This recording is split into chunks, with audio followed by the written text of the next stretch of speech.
Stephen is a manager and producer and the head of the Beverly Hills-based Buffalo 8 Management, which represents talent, writers, directors, and creative companies. Previously, he was the owner of the management production company Alta Entertainment, and Stephen has served as VFX executive producer on films such as Thor, Avatar, The Green Lantern, The Green Hornet, Tim Burton's Dark Shadows, and Ang Lee's Life of Pi. He also produced the Peabody Award-winning Huey P. Norton story in association with Stars Encore and directed by Spike Lee. Funny story, by the way, an interview the other day I was doing, Scott and I were interviewing a filmmaker and Spike Lee totally photobombed our interview. He had no idea. Scott was like waving him away and then we're like, it's Spike Lee. Anyway, welcome Stephen, thank you for being here. And we have Mayuran Tiruchelvum. Did I get that? Nice. If you say it fast enough, then you can't really get it wrong. Welcome, Mayuran. A writer and co-producer of the New York crime thriller The Girl Is in Trouble, Village Voice Critics' pick. He has also produced films such as To Be Takai, Across the Sea, which I interviewed the filmmakers last year of Across the Sea, and The Mend. He is currently in post-production on the thriller My First Kiss and the People Involved. Mayuran is a Sundance Institute Creative Producing Fellow and Film Independent Fellow and works as a freelance story, budgeting, and pre-production consultant for indie films and branded content. He is currently the artist in residence and professor at Sacred Heart University's Film and TV Masters program and an adjunct professor at Columbia University's Graduate Film program. Welcome, Mayuran. And we have Michele Turnure-Salleo. She's the director of Filmmaker 360, a producer with over 18 years of experience in the U.S. and internationally as an indie producer and later as a staff producer for Banff Center for the Arts, associate director of Film Arts Foundation, and in her current position as the director of Filmmaker 360 at the San Francisco Film Society. She has helped guide hundreds of indie filmmakers through the film process, and we're sharing the space with the San Francisco Film Society today for our cocktail party. They're inviting some wild and rambunctious people, I'm sure. Some of Michele oversees major grants and residencies and project development programs, which we'll talk a lot about today. Her films include the Sundance 2013 award-winning Fruitvale Station and the Sundance 2012 Grand Jury Prize winner Beasts of the Southern Wild. So thank you for joining us, Michele. And of course, Troy Osborne Pryor, an actor, writer, director, and producer from Chicago and Atlanta. In addition to performing on stage, on camera, and doing voiceovers, Troy is the founder and CEO of Pryor Holdings LLC, which includes his production companies Troy Pryor Studios, GOOD, the Artists Incubator, Creative Cypher, and the distribution company Content Kings. He's also the co-founder for a Chicago workforce development program helping emerging filmmakers grow in the industry. Additionally, he's a proud member of Alpha Phi Alpha fraternity, the youngest elected board member of SAG-AFTRA Chicago, and co-chair of its new media committee. He also volunteers with several local community and film industry organizations. So thanks for being here, Troy. So another round of applause for everybody. We have some pretty esteemed members of the industry. Happy to have them. Nice to have a fellow Chicagoan on the panel, Troy. So let me first I'm going to have one specific question for everybody as a kind of a continued way to introduce everyone, and we'll just kind of go in reverse order as to how I introduced everybody here. But so Troy, your company Creative Cypher, I want to hear more about this. I watched some of the interviews and I saw Common's interview about how he should not have eaten a certain brownie before a show in Amsterdam. You guys should check out the site. It's just some really fun clips and funny stories, but also inspirational stuff. But you help up-and-coming writers and filmmakers all the time. And through that just general teaching mode that a lot of, Jen I'm sure knows, I personally know, you end up repeating a lot of things over and over. And not out of spite or negativity, it's just you find some of the common problems that filmmakers face. So if you could get all of your filmmakers in the room at one time and say, here's what I hope you can know and remember and understand, what might be that one thing that you would want to say? One thing. If there are multiple things, it's fine, but if I had to say that one thing, or if it's in a a theoretical approach, I always say, know thyself. Man, know thyself. Like, those are things that I feel supersede your specific industry. I think knowing yourself, know who you want, and have a greater purpose in life spills over into what you're doing. So specifically with us, with the filmmakers, I try to make sure that everyone is enjoying what they're doing. I feel you have a better product when you're loving it. Because if you don't love what you do, you'll quit. It's a tough game. It's like you gotta love it to like it sometimes, and it's tough being on both sides of the camera. You get to see different things, but I like to make sure that all of our live events, all of our programming, is full. It fills all of our content creators. You know, you can't leave an event without feeling inspired when you leave out of that. That's the whole goal behind that, to make sure that you're loving what you do, and in my opinion, everything else spills from that. Then it becomes really technical after that. So then what do you do, and we'll get to Creative Cypher specifically, but what do you do personally to stay inspired? Because we all have those moments where it's just like, screw this, I don't want to do this anymore, whether it's film industry related or anything. What do you do to just keep that energy level up?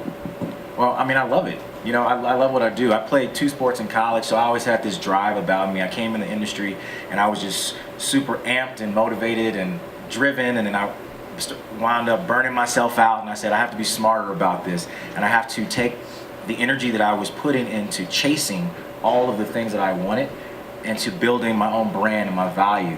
One of the things that really keeps me going, again, is the benevolent side of it. It feels really good when someone comes up to you and they say, hey man, I would have never done this project if I didn't come to that panel and hear, you know, this individual speak. We partner with Common and Rhymefest and, you know, guys there, and it's amazing, especially if anyone's familiar with a lot of the negative stuff going on in Chicago right now. What we're doing is not only helping filmmakers, but it's showing disenfranchised individuals or youth that there is something more. So for me, I come from a family full of ministers. There is a benevolent side to it, and that's what really keeps me going. It's great to work on films, it's awesome to make art, but when you know that you've actually made an impact on someone's life, that's what inspires me. You never know what a smile or the smallest thing may mean to another person.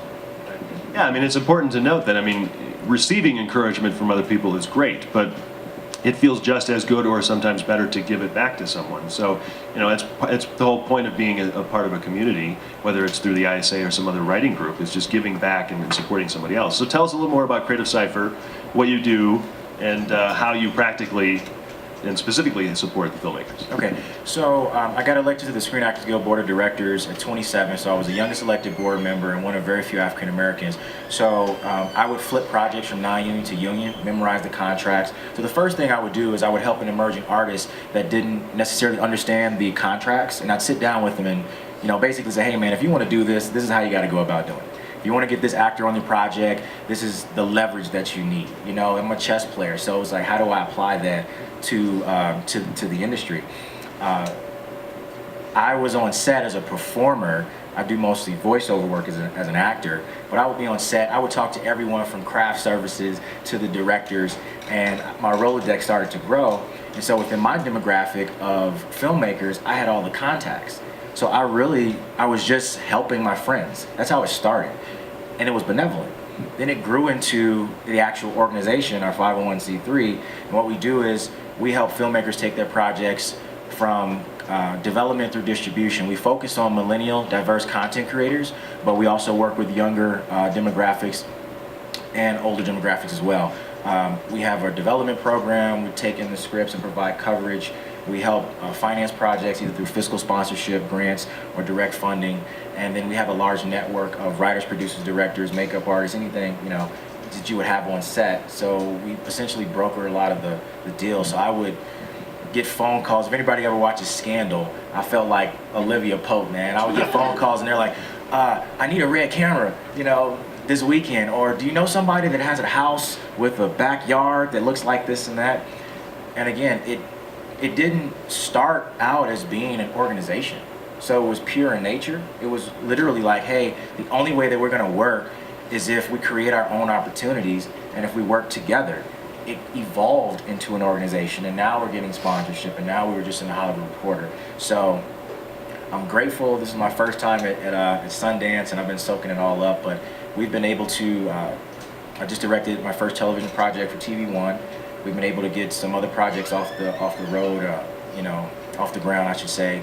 Either little things from doing the cover art on someone's album to getting locations that are necessary. We also have the second largest studio facility in North America, which is called CineSpace. This is where Chicago Fire, Chicago PD, Chicago Med, and now Chicago Law, potentially, and Empire shoot. they're looking for more indigenous content creators. There's a big push for diversity. There's a big push for the millennial influence and tech, understanding digital content and new media, which is really our focus. So, we had a nice mixture of the things that established organizations needed to absorb to stay relevant. And so we were really able to start filling voids. I think it's important to what your note and comment about creating your own opportunities, and really that's the whole point of having these 4 people up here, because they're going to be showing you ways in which you can create more opportunities. It's kind of a good segue for Michele. And I think I can speak for a lot of writers. I don't really know much at all about the grant writing world, or who offers grants, or which grants are the right ones to choose.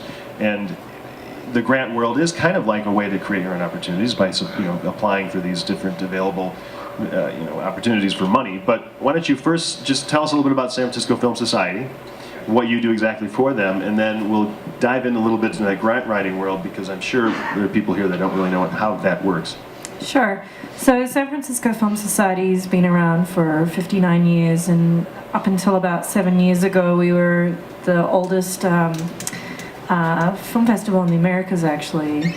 And I started a division called Filmmaker 360, and within a really short period of time had an incredible partnership with a foundation. Basically gave me $3 million to set up a program to support independent filmmakers.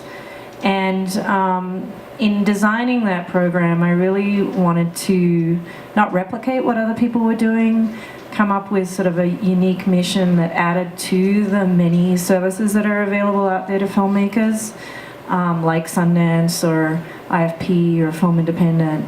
And we really drew upon sort of the cultural values of the Bay Area. So potentially like high risk, high reward projects, not being risk averse, innovative, ambitious, community minded, activist, personable, like warm hearted. And so I designed all the programs that exist in Filmmaker 360 back in late 2008. And the exciting thing was that we had immediate success with a lot of really great films like Circumstance and Beasts of the Southern Wild, Fruitvale Station, Short Term 12, because it's really like having another creative producer on your project, helping at different times work out what is the trajectory of support. What do you need right now? Do you need money? Do you need equity? Do you need access to talent? Do you need notes on your script, feedback on your cut? Do you need a space to work? Do you need a producer? And we give a lot of feedback. We're very accessible. It's really about building a community of like-minded people who are going to be generous and open-minded and passionate, and it's worked for us. It's very time-consuming. Some people are like, oh my God, why? You spoke to guys from Short Term 12 for 3 years before you gave them any money. Like, why did you do that? I'm like, because it's worth it. And we ended up giving them money, but in the meantime... So how does that work? So you talked to them for 3 years and you weren't supplying them with any funds? No. And then eventually there was a point where you said, okay, here's money. Yeah. Yeah. Okay, wow. Like, how does that work and why? What was the trigger there? They were the right people, and I knew they were, and they weren't ready to access money from us because of some of our eligibility requirements. And although they could have made different choices, but I just knew it was going to be worth it to have that relationship and help them and give feedback on the script and be supportive, and then when they actually came to the point where they were ready to apply, it was kind of a no-brainer. So then they apply, and then how much are they applying for? Where does that money come from? Obviously you guys, but you're getting it from another source. Yes, so we have lots of, and I definitely would suggest checking out the website, so we have many different programs, but we disperse about $900,000 a year. We're the largest funder of narrative feature films in the country. It's sort of designed in a way, I come from Australia, and it's akin to some of these government programs that you find in places like Canada or Australia or Europe, where we there's so much to tell. But at its core, we believe we have something unique to offer in San Francisco and the Bay Area in a lot of different ways that is a different sort of vibe or ethos than what you would find in LA or New York. And so we incentivize people to come and interact with us in the Bay with our Bay Area filmmaking community. We give you more money if you do that. So you could come as a screenwriter and spend 2 months living in the Bay, and we'll give you $35,000 to do that. And you'll be at our Filmhouse residency program, and we'll be meeting with you weekly to give you notes and taking you to LA to meet with agents, and it's hands-on. If you get money from us in the post-production phase, we'll introduce you to people at Skywalker, so you have a sound designer where you potentially do your mix there. So it's very organic to each individual project. What I will say though is that in addition to the first-time feature thing, we really love working with writer-directors. But that doesn't mean you have to have directed anything before. It just means that you want to direct something. And the reason we do that is that we want to see that there's a trajectory of support or potential support there. Because if we're investing a lot of time in the screenplay development phase, we want to know that you are the person, or your team, your creative producing team, are the people that we're going to continue working with through, or there's a potential for it. And what happens when we work with writers only is we don't know who the director's going to be. We don't know where that project's going to go. And that's worked for us.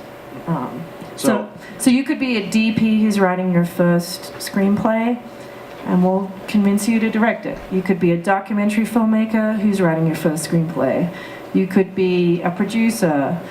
You could be like Boots Riley, a hip-hop artist who's never written or made a film, and we gave him screenwriting money, and he's now doing a crazy project.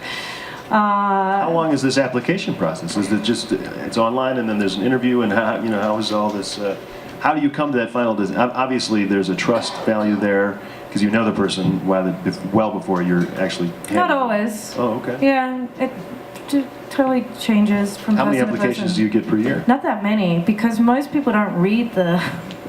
And at first I was pissed about it. I was like, oh God, no one's reading, Everyone keeps asking, do you have to be from San Francisco? Because they get kind of dazed by the San Francisco Film Society name.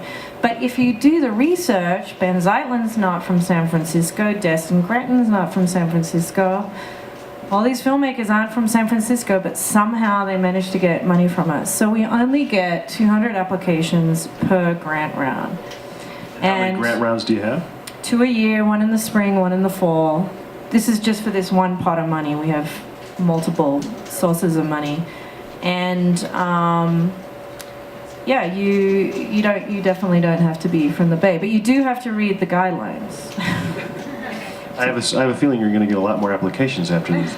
Well, the nice thing is that out of the 200, because we cultivate long-term relationships with people, about 100 of them are highly qualified, like crazy good projects.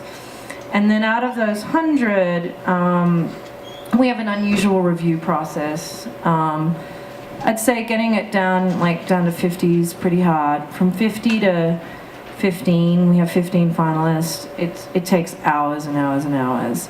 But we're also looking at who's going to be on our radar down the road. Maybe we're not going to give them a grant, but we'll help them get equity, or maybe we'll introduce them to someone else.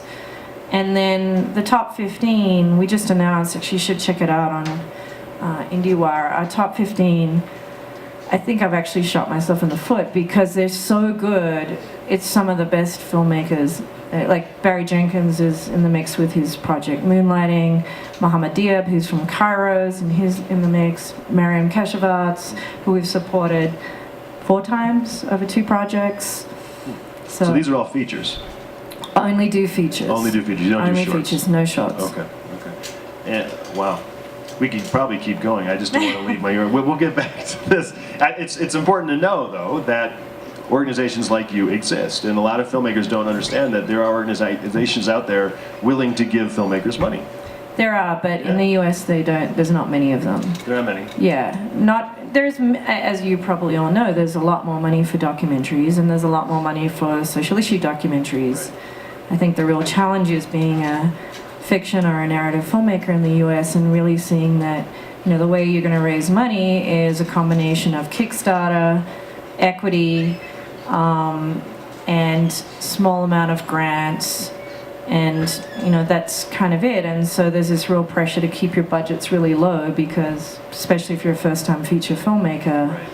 how are you going to get that budget together? Who's going to believe in you to give you $1.2 million? Yeah. Well, Mayuran was taking a lot of notes over there. So, maybe it's because you're going to reach out and apply, but no. The shorts question is directed to you because I did a little research, and you've done quite a few shorts, and we can talk about how you raised the funding for those shorts, how much they cost. But I kind of want to first just start with just the realities about challenging the short film world can be, and the kind of expectations that filmmakers should have as to why they should make a short and then where it can go once it's done. So just kind of talk about your experience, not only just in general, what you've done and everything, but let's talk about the short film world, because I get a lot of filmmakers and writers ask me, should I make a short film? And it's kind of a hard question to ask. So what would you say? That's a very good question, first off. I might be the worst person to ask this question to, because I have a very hard time watching short films. I like to get lost in a world over a long span of time, and but as part of reviewing people's work for grants or for the Sundance Lab or whatever, one has to watch the work, and I think whether I should make a short film or not is really you get the answer by looking at the story that you're trying to tell. Some stories are only measure for a short film, or should. Some stories deserve a feature film. Some stories probably shouldn't be made into a film at all, and it's important to know that as well. And then the other question with short filmmaking is intention. What is my intention with this story or with this piece of content that I'm creating? Where do I want my career to go with it? Is it a sort of sizzle reel for my feature film? And I know many filmmakers, especially people I went to film school with, who sort of use their shorts as a sort of mini version of their feature. Short Term 12 is a great example, actually. They made a short film, Short Term 12, that won, I think, Best Short at Sundance. And it still took them many, many years to get the feature made. But They made a film in between. yes, yeah, they had to make a film in between, and the producer Ron said making that micro-budget feature in between made Short Term 12 the feature a better film, because they proved that they could make a film, and they did it with no money, and the director got to have something under his belt. And I think that movie was at Sundance as well. I'm Not a Hipster. So without the tangent, you need to know what the intent of making the short is, and I see, and I have seen when I was at film school, people spending like $100,000, $200,000 on their shorts, and there's really no reason to do that. If you have $50,000 and you can figure out how to make a feature with that, I would say go do that. And no one even has to see it, but at least you've made something. At least you've practiced telling sort of a long form story. But if you're trying to make a web series or something that to kind of kick out your career in that direction, then short filmmaking, especially comedic short filmmaking, is a brilliant way to go. And a lot of people that I know who are now TV writers in the comedy space have their careers launched off their comedic shorts. So Michele, go ahead. Can I just contradict you? Of course. So Ben Zeitlin, he did Beasts of the Southern Wild. Actually, I was just teasing him. He was at our film house the other day, and I said, your application to us was so bad. We had no idea what your film was about. And he looked a little mortified. He's like, yeah, the producer wrote it. And we literally spent hours arguing about whether we should make him a finalist because his application was insane. And poorly written synopsis, and I think it was such a crazy idea. I don't even think they really knew what the film was going to be, or what it was going to become. And so his short, but what happened was he did have his short Glory at Sea, which was such an unusual film in of itself, and if you haven't seen it, you should see it, because it was so visually vibrant and unusual. And I remember being out at parties and saying, I've seen this crazy short, and it's so ambitious, and it's so rich in production design, and it was all shot in Louisiana, and so it completely convinced not only us, but Cinereach to entirely fund that film. It was based on his short that he made. But what I will say is he didn't make it to basically sell the idea of his feature. He made it because he desperately wanted to make that short, and in of its own right. And I don't know if that was even really that much of a contradiction. You were pretty much saying that you should just know the intent of why you're going to make a short film. And so maybe he didn't necessarily know the exact intent, but it did turn into, here I am as a filmmaker, right, and this is my calling card. So it's important to, yes, of course, you want to create something that shows how good you are at something. I interviewed Wes Ball, who directed the 2 Maze Runner movies, and he did a short film that showed off his prowess as a CGI creator. And it was this little 8-minute, no dialogue short film that it looked amazing. It really had no story, but it went viral. And suddenly, one day, he had a meeting at Fox, and he walked out with 2 films that he was going to direct. It so rarely happens, but regardless, he knew that he's specifically making this short film because it's going to show off this. But what have you learned in that short film creation process, or just the movies that you've been a part of, in terms of a level of expectation? Because that's important too. It's like a management of expectations, because it's one thing to get to a film festival and show it and everything, but it's really just the beginning. It's kind of like what Jen and I were talking about. There's really no arrival. Let me think about that one. If you're in film school, you have to make shorts as part of your schoolwork. And if you're not, and you're just out there in the world, knowing the intent of your film, you'll make it for whatever that intention is. Ultimately, everybody wants their work to be seen by audiences and embraced by audiences. And thankfully, we have so many film festivals out there, short film festivals even, where people go and they're just hungry to watch stuff. And that's a way to connect with audiences. It has nothing to do with your career necessarily or making money, but by creating an emotional experience for the people watching the film. And my sense is if one is a filmmaker and doesn't want to do that, doesn't want to connect with other human beings through their work, then they probably shouldn't be a filmmaker. So that in and of itself is really beautiful. It's a beautiful exchange, and it's wonderful to go to like the Palm Springs Short Fest, and the festival is all shorts and all different kinds of shorts, and the audience is pretty much all people who are 900 years old, but they love films, and they're there, and they just, they really embrace the stories and the storytellers, and they're not gonna, in most cases, write a check so you can make your feature, but they are gonna give you the love and the appreciation and the feedback, which is, spiritual or energetic in a certain sense that we all need in order to survive. Yeah, there's encouragement there. I think that the opportunity to turn a short film into something else is very rare. It's very rare. It's a situation of lightning striking in a lot of cases, or if getting in front of the right people. And so when I'm teaching my grad students, for example, I pretty much tell them, you're making this short film to learn how to make a film.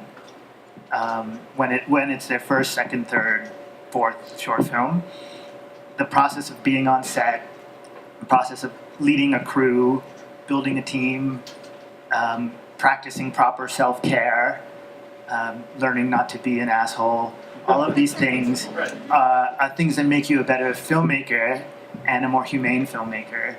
And those are things that we have to do. It's sort of like if you want to be a marathon runner, you have to work out. You have to train. And it's a training ground, if nothing else. And the people who really excite me are these people who go out, every few weeks and they're always shooting stuff. And sometimes you never see it. They never show it to anyone, but they have a hunger to create, to put stuff out into the world, and that's really inspiring. That's even shot on an iPhone, whatever. Like those are some of the best films that I've seen. So Stephen, you're kind of in the middle of all of this in terms of the industry, and there's so many questions I could ask in terms of just content providing, and will short films find a home somewhere on Netflix or whatever, but we don't need to get too far into that. But do you consider, because you rep more than just writers, you're kind of across the board. Right. Do you watch short films how do you consider, taking on short films, and I think that they do serve a purpose. I remember the first time I came to Sundance, and I will admit how old I am. I came 22 years ago. I was a stupid 20-something that knew nothing about this business, but I learned something from going to see short films. One of the first things I saw here was a thing called Sling Blade. It's a very short film, very strange film, very captivating film, shot in black and white with Molly Ringwald and, of course, the great writer, director, actor, and it wound up becoming a feature film, and it taught me something about that sort of self-determination and direction, and yes, so I think they are important. I think that, but I want to differentiate something though. If you're a director that has a script and you don't necessarily have to shoot a short, you might want to do what we call proof of concept, where you show what the film could look like in 3 to 5 minutes. You give a sense of the values. If it's an effects-driven film, you might put some effects into it and show what it can really be like with a big budget, that sort of thing. Yeah, because you're considering more than just that one individual. You're considering that project as a project, and so you're still needing to understand story. You're not necessarily looking at the skill of the director. You are, but it's more about the story. So let's kind of dive into story a little bit, because, like I was saying to Jen, I read 50 to 60 log lines a week. You probably see just as many or read just as many scripts, and, so there's constantly content coming at you in some way. Yes. So how do you just manage it all, and I don't necessarily mean like through a database, but just mentally. But then also, what are you hoping to find? I know certain companies have certain mandates, of course, but what makes a great story? I'm personally looking for something from a strong vision from a writer-director. That's my sweet spot. Genre agnostic, I don't care what the genre is, but I really want to see a fresh vision from someone who's really understands what they want to say and is saying it very clearly. The amount of scripts that come in are insane. It is daunting, and we cover them all.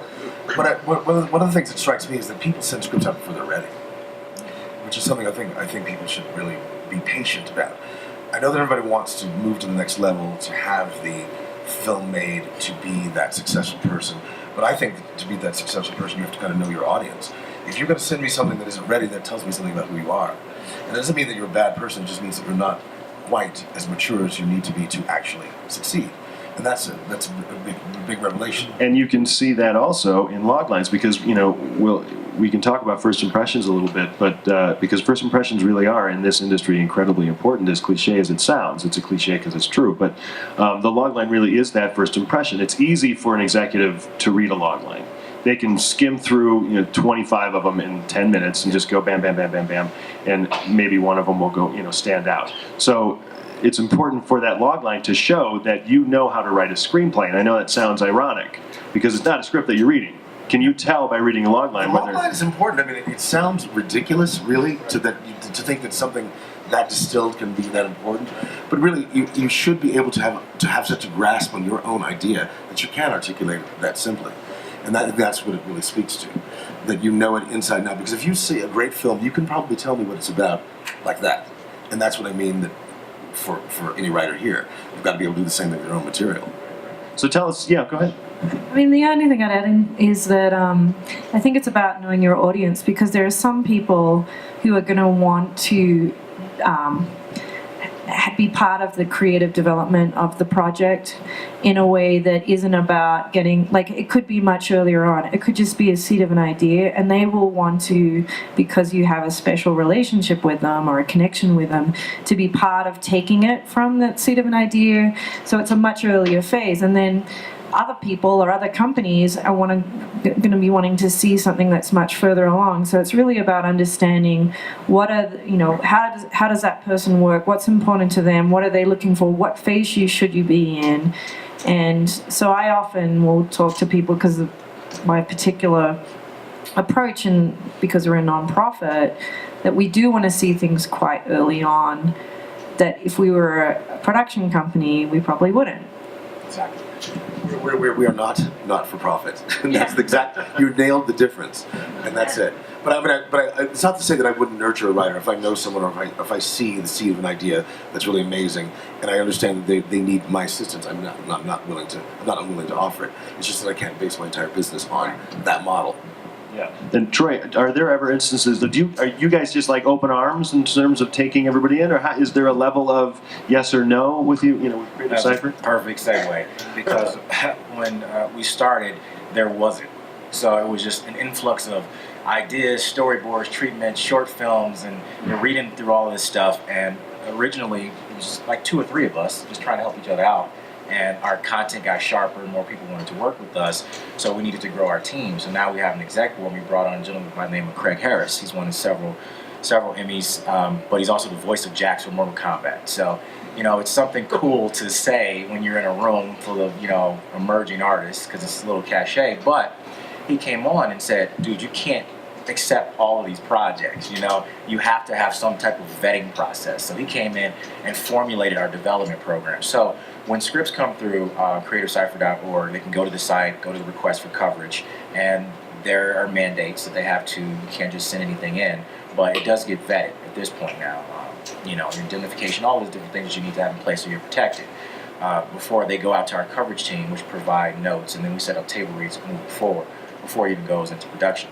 A lot of emerging artists, man. I've worked on so many projects, and I look back at it, and I'm like, I wasted so much money on that. I wish there was somebody that said, dude, you weren't ready, and you see that a lot. So, and that's not a bad thing to tell someone that you're not ready. No, it's not. It's not like we're saying something personal to you, don't submit this. It's more of a wait, be better, because we know you can be. I mean, one of my mandates, and I think we can probably agree on this, when I have people covering my material, I say to them, you have to give me a solution. If you don't like something, or you feel like there's a good idea but it's not executed well, I want to know specifically why you don't like it and what you think can be done to improve it.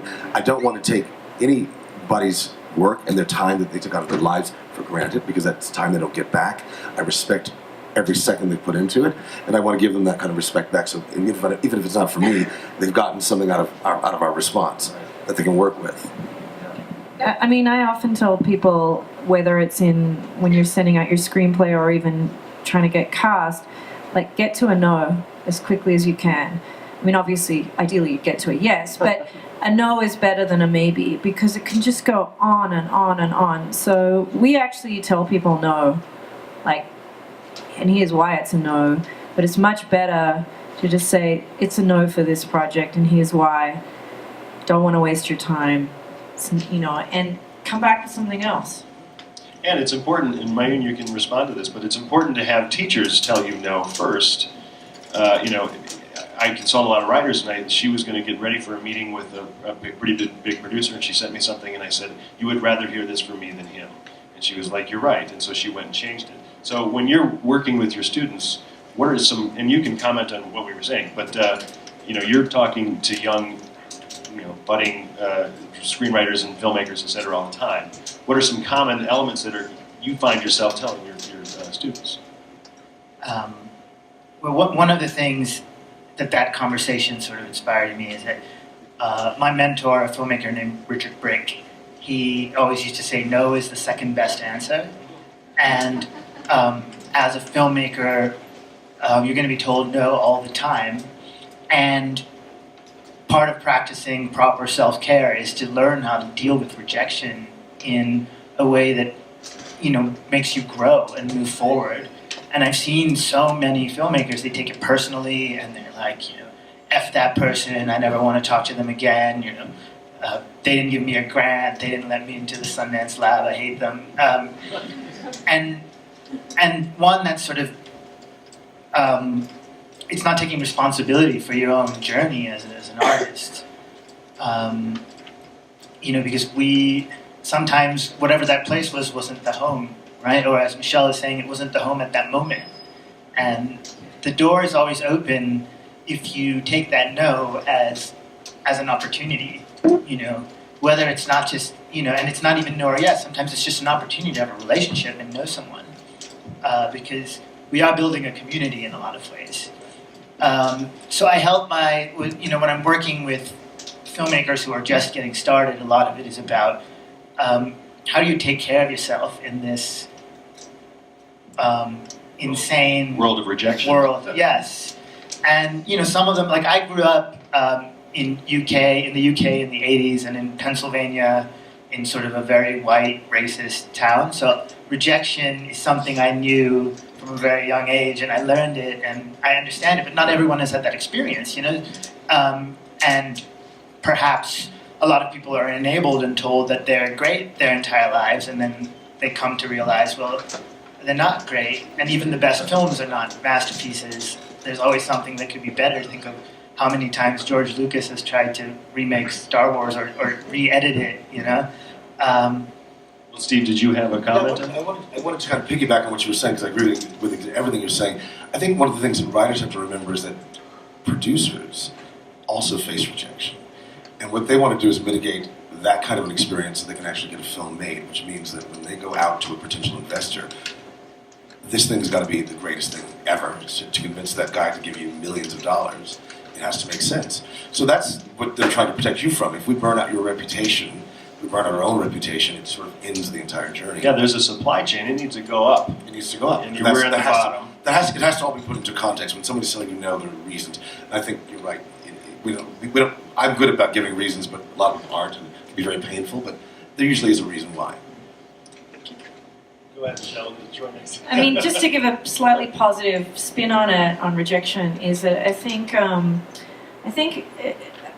one of the things I do with filmmakers a lot is really encourage them to think a little more broadly about success, like what success looks like, and to own it as well. And so if success is this narrow trajectory of make a film, get into Sundance, get bought by a major distributor, and then you get a theatrical, you know, hundreds, thousands of screens, and go to like that opportunity is only available to a very limited number of people, and it's going to mean that you have a really unhappy life, honestly. And so success can come in different forms for different projects at different times in your life. And it's really important, even though those things are obviously fabulous, to really sort of be a little adaptable and flexible and work out, all right, so that didn't happen, you know, and keep your mind open to success looking quite different. But to that note, only 3% of the films that are sent to Sundance, and there are some astronomical figure, only 3% of them get in. So you have to come in sort of knowing that from the beginning, and I think that's a very healthy thing to do. Right. And I think that you can take a film and make an entire other business plan with it, and find success in other ways. I know people that take films into schools and lecture with them, sell them themselves. They do all sorts of things, and they make money with them. So we have to be open to, as you were saying, other business models that are very creative and very interesting. Right. Troy, go ahead. Yeah, it's just, you know, it's understanding that that's a part of the process, and owning that, getting to the no, understanding that the no is coming. You know, that it's inevitable. It's you want it, like I said, getting to that is important. One of the things that we adapted into our programming, many of us have a sports background. So Creative Cypher is designed in a similar format to that of a combine. If you're familiar with that in the sports world, when you're coming out of college, everybody's fast, everybody's strong. I thought I was going to the NFL and tore my knees up. You know, I was 250-pound linebacker, and everything changed after one day. But understanding that there is a vetting process, you know, so what we did was we applied that to it so that you put yourself in a better position when that no comes, so that you can take that in, say, okay, this is what I need to do to get better, and then it's coming. You know, it's just a part of the process. There's a difference between an understanding and an expectation. If you're expecting the no, then you're going with this negative mindset, oh God, you're going to get this. But if you understand that it exists and that it doesn't necessarily mean a personal rejection, it's just not this time and place, you have a completely different outlook. I was going to say, someone told me a while ago, it's like, man, if someone doesn't say your name personally, you know, they don't say your name, don't take it personal. It's about the work. Right. You know, and there's a certain level of humility that I believe we must have as artists on either side. Oftentimes we can feel entitled. We love what we created, and everyone else is supposed to love it. But if anyone disagrees and something's wrong, like you said, I don't like that guy anymore, the person anymore. But you know, that level of humility, I believe, shows a certain level of maturity as well. But you can take those notes in, the coverage in, and ultimately, if you want to be better, those are the things you're looking for. You don't want people that are around you that are always saying like, "That's the most amazing thing I've ever read. I love the cinematography. I love the editor." You want people that are around you to coach you, in a sense. This last project, I was so nervous when I got the call for it. Ryan Fest wrote the song "Glory for Selma." He's won several, Oscars awards, things of that nature. So he called me, and I'm like, this guy's calling me to work on this project. So we're sitting in post in Chicago, and he comes in and he's like, "Don't like that. I don't like that. I don't like that." And I'm sitting back like, "Oh, this is it for me." But I had to take that in and say, you know what? Let me take this as a teaching moment, learn what I can do better. And the project comes out next month, and I saw the final cuts, and I'm grateful for that experience. So I encourage filmmakers and artists to have that level of humility, and take those notes in and apply those where applicable. Yeah, I was just going to also throw in that I think determination is another factor. Being relentless in a positive way is also very important. So you hear no, you retreat, you learn something, you figure out, and you find another way to do it. But if you want to have success, you've got to really be that kind of relentless guy or girl. I mean, I have the advantage of having worked in a talent agency where we hear no every 5 minutes. And when I first started doing that job, I thought I was going to commit suicide for the first month. It was like, these guys, this is just a horrible business. And then eventually, I got better and better at selling my clients, and soon I got really, really good at, getting what I wanted out of people. And it takes time to develop that touch. And it still daunts me sometimes to look at my phone and I'm like, so I've got to get all this done and move these projects along, talk to all these people and try to find money for this. And then you find the strength and you do it. But it is. That's a good example of what writers sometimes don't understand, is that the executives in town are dealing with even more pressure than the writers are, and you have to know that they're not wanting to say no. Yeah, we want success. We want it as much as you do, but we're on the front lines, and it's definitely a fierce battle sometimes. The other thing I'd want to add in is sometimes you just want to make the film you want to make, and it's your right to. Like, there's plenty of times where I'll talk to people and we'll say, my opinion, if you do a 4-hour film on this subject, there's not a big audience out there for it. And here are the ramifications of those choices. And at the end of the day, and this has happened, where people are like, I still want to make that 4-hour film. I'm like, you're the artist. It's your, if you can find people to convince, give you money for that, good on you. But understand that in the world that film exists, here are the opportunities available. But for sure, if you want to do it that way, if you want to make a choice to have those scenes in that aren't working, it's your choice. But you got to live with and own the choices that you're making. And understand that your producers are probably going to try and convince you otherwise. I'm going to open it up just with one question, and you guys can just jump on it as much as you want, or if you don't want to touch it, it's totally up to you. But let's talk about new opportunities for writers and filmmakers. How is the industry, in your opinion, trending and changing, and what are you seeing as new opportunities for writers? Obviously, we have so many more quote-unquote networks to be showing our content, the Netflix, Hulus, etc. But what are some trends that you guys have noticed that are changing and opening up? One of the trends, and I focus on, is in the media, as you mentioned, digital content. When you look at television, the money's coming from advertisers. They're looking for impressions. Millennials are the target demographic for those advertisers, so they want to know where are they watching content. 76% of millennials watch more content on new media than they do on television. So when you're in that development process, not only when you are creating your story, but understanding how you're going to package this, again, you're thinking about your audience.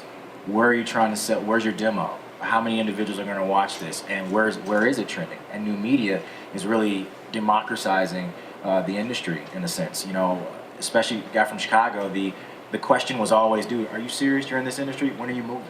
Are you seriously going to stay here?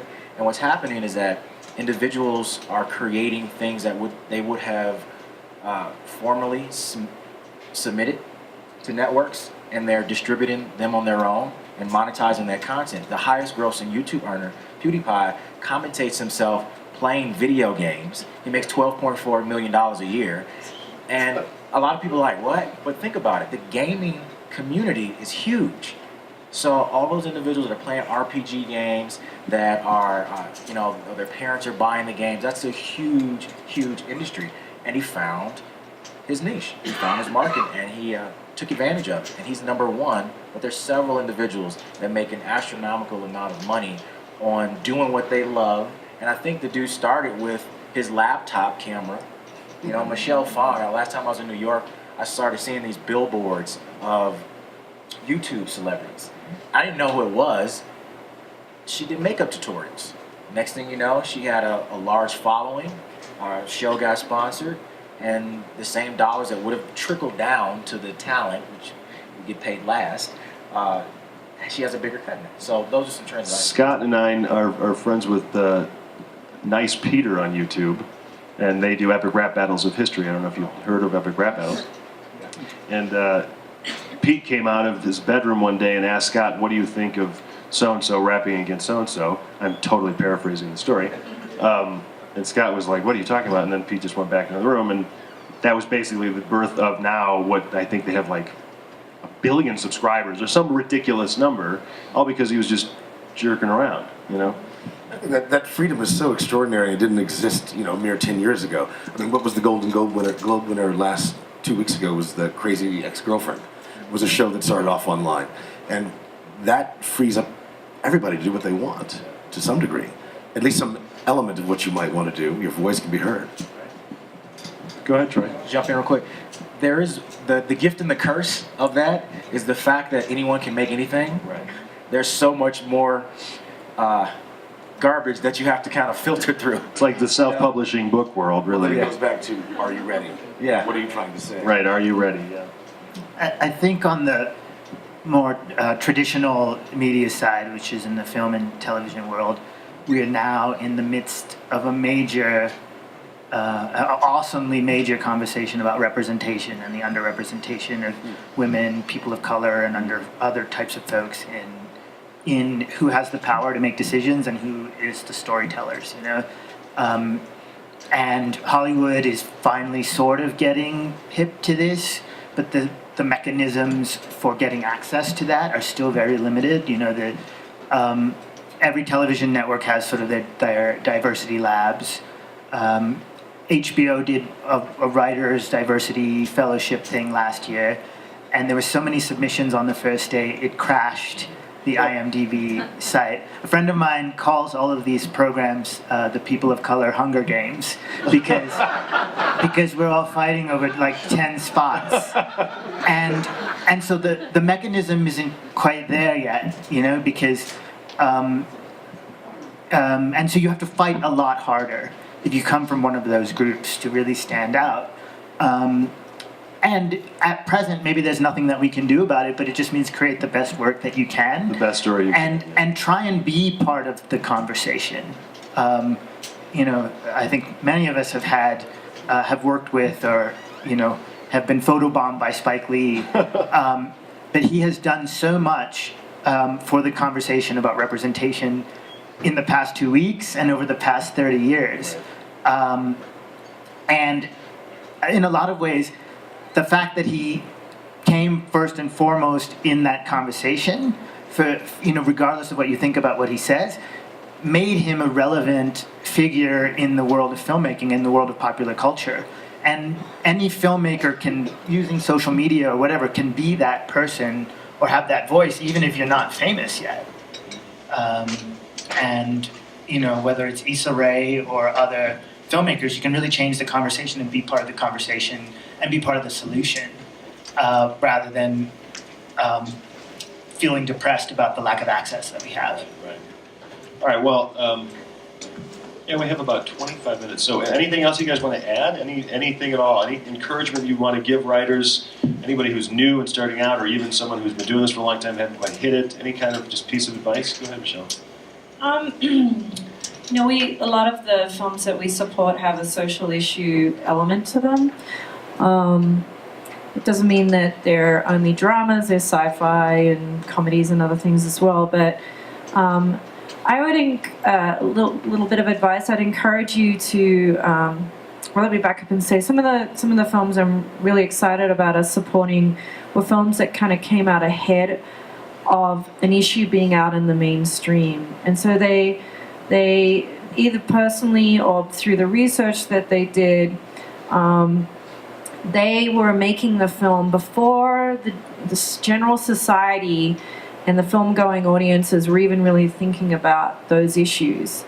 And so when we get hundreds of applications, we're talking with thousands of filmmakers every year, and we do see things come in waves. And so there'll suddenly be 40 trans films where the main subjects are trans, or 40 films all about Haiti, or 40 films about Fukushima. There are these themes that, and in most cases, the moment's gone. It's just gone. And by the time your screenplay's done, and you've funded your film, and you've finished your film, it's way gone. And so really doing the research up front, when you have that great idea, take the time to go and see what else is out there. What documentaries are made on that subject? Because if there's a documentary made, pretty sure there's a feature film being made out in progress somewhere else out there. How much is it in the news? If everybody's making a film, talking about in the news a certain subject, it probably means the moment's gone. Following a trend usually means you're already late. Right, but sometimes people genuinely don't think that they're following a trend. Right. It feels fresh and new to them, but they don't realize that behind the scenes there are 50 other filmmakers who got that same sense that you did, that there was a story there, and they're writing their screenplay, and maybe they're further along. And we've actually supported filmmakers where we gave them multiple grants, and they just took a little bit longer, and bam, a film came out. Actually, I'll give a really good example. He was doing a film on a housing crisis. A local filmmaker had an amazing script, sort of about, it was almost like a thriller around the housing crisis in the Sacramento Valley. And it was a great script.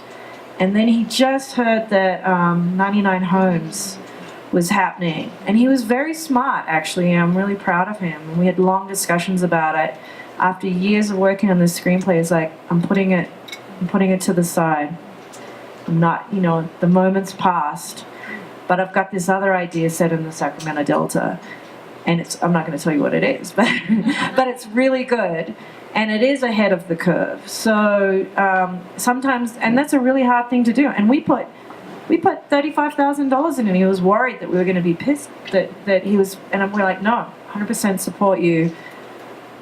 Put it to the side. And this goes for genre too, though. I mean, whether it's a real social issue, or don't send the town any more vampire or zombie movies. We just don't want to see them anymore because everybody was trying to follow that trend. But let's just we're going to open up for a Q&A in a couple minutes. So if you guys have any questions, feel free to raise your hands. But let's just give a round of applause for our panelists. Thank you guys so much for being here. Did everybody add? Well, let's go down a little bit more, just in terms of encouragement and advice. Yeah, my encouragement is that you know your target audience. I mean, find people who want to hear from you. If you are working in a certain genre, find the companies that want to hear from you. That will mitigate a certain amount of no's as well. If you know if you have sci-fi, then go to the people who want sci-fi, etc. That's a very good thing to do. I find people sending me things that, aren't necessarily what I'm looking for. It's hard to say no, but I have to. I think it's important as a writer to find a producer, and perhaps not just your cousin or whoever, but someone who's a real producer who knows how to develop story and be a creative producer and give you feedback, tell you how much your film is going to cost and things like that, and to trust that person as a collaborator rather than just a minion who's going to get you the money. And I say this as someone who produces work for other people. It's the relationship. I mean, film is the most collaborative of art forms, I believe, and so find that person. And while you're writing your script, not even before it's done, whoever that person is, because they can help you make that work stronger, so that when you send it to some of these folks, that they know that you have someone behind you that can really help you make that film. If you're doing anything in the new media space, again, remaining a student is so important. And that genre is so fast. Metadata is very important. SEO, just because you post something that's cool online, you still need to understand how to tag it properly so that you can get the analytics that gives you the leverage to move towards sponsorship. But in a general sense, treat people with respect. It's a very small world. You never know. And things come back. For me, this has been an overwhelmingly positive experience. My first time here 7 days ago, I signed up to sit in the audience, and through a course of events of conversations, I find myself here. So who knows what will happen? A lot of people ask panelists questions, but you never know who you're sitting next to right now. So keep that in mind as you move forward in your journey as a creator. Yeah, I love that. And my only piece of advice would be just educate yourself as much as you can.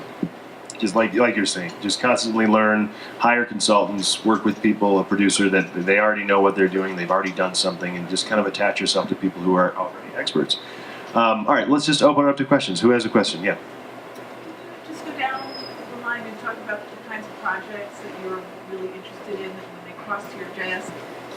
Kinds of projects you guys are interested in. Any stories that excite you? Narrative. Sure.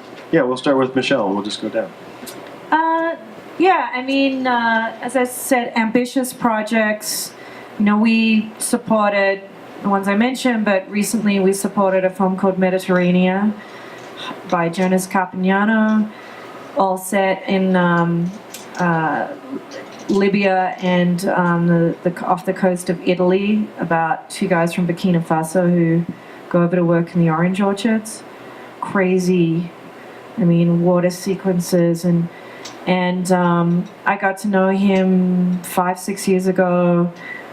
He knew from spending time in Calabria there were migrants coming across, dying in numbers. It was clearly a film that felt like a good fit for us. And I think, unlike a lot of nonprofits, we're thinking about the slate of films that we have, the stable of filmmakers that we work with, and the synergies between them. We want people to step back and look at Bees or Mediterranean or Circumstance and see that there's a certain aesthetic quality, there's a ambitious nature to them. They're not perfect films, none of them. They have a lot of problems in many respects, but they're unique and fresh and dynamic. And the filmmakers, it's really important to us that writer-directors respect the contribution of the creative producer from day one, from seed of an idea. And so it's actually top priority for us that when we're working with people very early on, that they have that relationship and they're mindful about a process that they're going to engage in as a crew, but with the community where they're making the film as well. So that's what we sort of look for. We also have films that shot in Colombia on the Buenaventura coast. We work with a lot of filmmakers who do foreign language films, but we spend a lot of time talking with them about what that's going to mean in terms of distribution and film festivals. You're going to have different opportunities if you make a film in Afro-Colombian dialect than you will if you make it in English language. And just know that and make that crazy film. There have been many times where I've actually sat in San Francisco and worried about people dying because they're in really dangerous places, and I don't encourage people to do that, but you know, we try and help them make smart decisions about partnering with people in ways that are going to maximize safety on set. Cool. Stephen, go ahead. Well, I mean, I personally am looking for small budget sci-fi. I love things like Another Earth or Ex Machina, those kinds of things where they're driven by, as I mentioned earlier, a writer-director who's got a really fresh take on how to do a small budget sci-fi. That's my sweet spot. But as a company, we're sort of genre agnostic. As I said, we just know beautiful things when we see them. We have 3 films here this year. We have As You Are and Little Men, and then the Rob Zombie film. So we get all over the place. And that was just a crazy fun thing to do. I think that again, for me, it's just an exciting, fresh take on material. If it drives me crazy, I want to do it. Nice. Mayuran, what excites you? I'm going to answer this question from the perspective of someone who reads scripts for a lot of the labs and helps figure out who's going to get on to the next stage and things like that. Great. So, and maybe the folks up here can help me figure out a word for this because I don't have it yet, but I think of it as sort of, there's a kernel or a seed of a something in this film that is magical, that shows potential, that may not yet have been unlocked, but it's there. And those are the kind of projects that really excite me, more so than I've found projects by really good filmmakers who may, have made really great films, but what they're doing is something I've seen before. What they're doing is just another Fruitvale, or so, and from the perspective of a lab or a program that is there to develop a project, is how far along is the project? Is it in a place where it can really benefit from these amazing mentors that these labs bring in to make your project better? And then the last piece, which one gets sort of through essays and maybe meeting filmmakers, is, are they precious about their work? Are they open to feedback?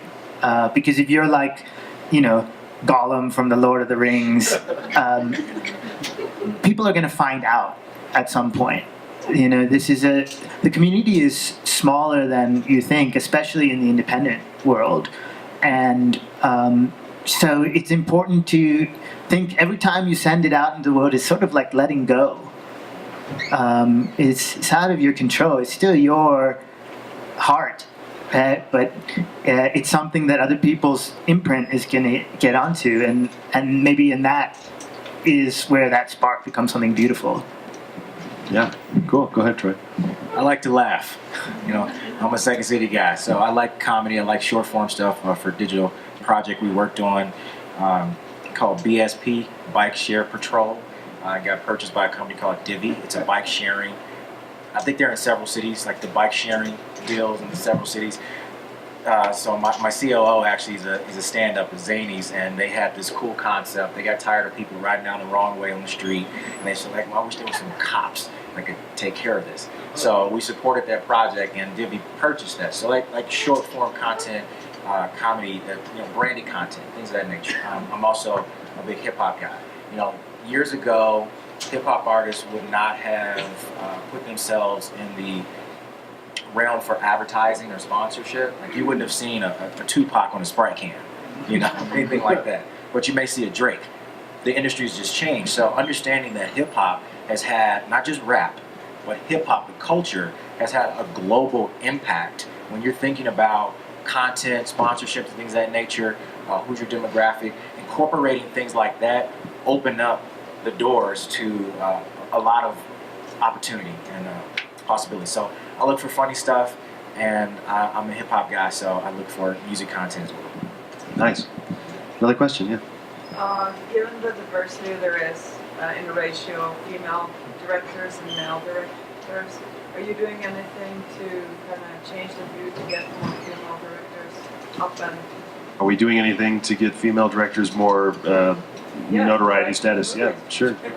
So we started a program called the SFS Women's Filmmaker Fellowship for women doing second or third features, horror, sci-fi, action films, and thrillers. No dramas, no rom-coms. So we started that program because we felt that all the film, there was parity in many cases with the filmmakers. They'd all go off to a major festival, they'd get good critical reception, their films would sometimes get bought for the same amount of money, but it was the second film where the industry started going, well, we're going to give you 20 million male director to do, a genre film, and female director, we're not going to give you anything because we think you want to do rom-coms. So we did that, started that. We gave 3 fellowships, one to Jennifer Pong, who did a sci-fi film that premiered in competition here last year called Advantageous, one to Stuart Thorndike, who did a film called Lyle with Gabby Hoffman, amazing horror director, and Nicole Beckwith, who did a film called Stockholm, Pennsylvania. She's doing straight-up comedy.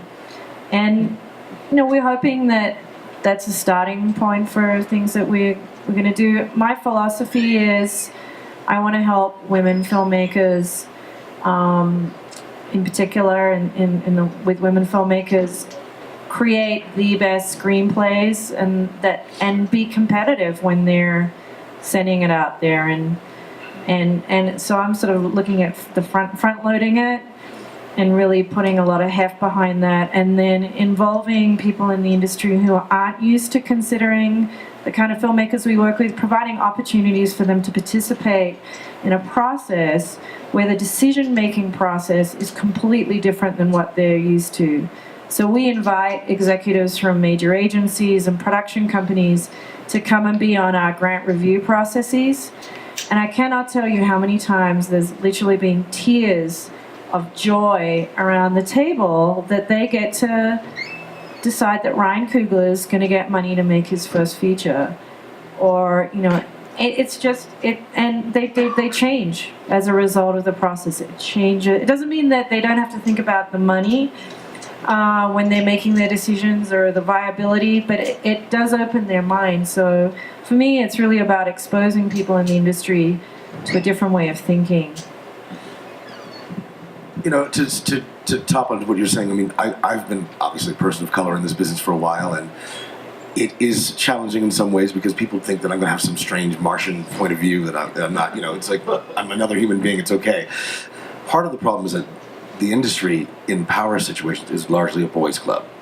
Let's start with that. We can talk all we want about diversity, and it's one of the things he was saying. If you have a little diversity department or an executive whose job it is to filter all these people into the system, but the system itself thinks that they're all from Mars. So we've got to find ways to really put some power and some juice behind them. And I've made a concerted effort on this particular trip to meet only female directors, no matter what their ethnicity is, because I think that's another frontier that has got to be pushed forward in a big, big way. And women's voices are half the freaking population, but they're a fraction of what we're hearing. So that's a big deal. You guys want to add to that? Yeah. As a producer, I pretty much only make work that is by and about folks who are underrepresented in some way. So I work with female directors and people of color, queer filmmakers, and that's my own personal mandate. I'm just one person, so I try and encourage people to do that. 2 other things that I've been doing when I've been teaching is with my grad students, I've tried this year to only bring female filmmakers as guests. So I had a wonderful producer named Carly Hugo who came in, who had produced a film on Nora Ephron, and she shared the experience about that, so that even the male filmmakers can develop different types of heroes, right? It just and see a different side of the film industry that doesn't always get put forward. So a lot of it is in this what we put in front of people, and then I've been talking with some of my female colleagues who are much more affected by some of the things that go on in the industry.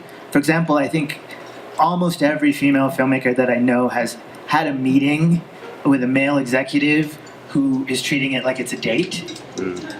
That's really messed up, right? And it happens all the time. So maybe we'll do like a call-out list or a blacklist for all the douchebags that are in the business. It would be really long. You know, and really, you know, create change that way because it can be really effective. We've also made a concerted effort as well to do that. Diversity is something that comes kind of natural, being African American, and especially a younger guy in the industry there. Just to make sure that even our board of directors of our nonprofit, our exec team we have diverse voices in the room. You know, Will Smith even said diversity is the superpower of America, American superpower in his interview the other day. I mean, I've sat in meetings with individuals where the first thing I had to do before I even speak about whatever I'm in the meeting for is to prove that I should be in the room. It's a very unfortunate situation to be in, but you know, you have to go about that in a very savvy way. But trying to eliminate that initial hurdle is one of our steps. Same way with any of the projects that we support. We want to make sure that we're supporting diverse projects as well and diverse filmmakers. We also partner with other organizations as well in Chicago to help collaborate in efforts.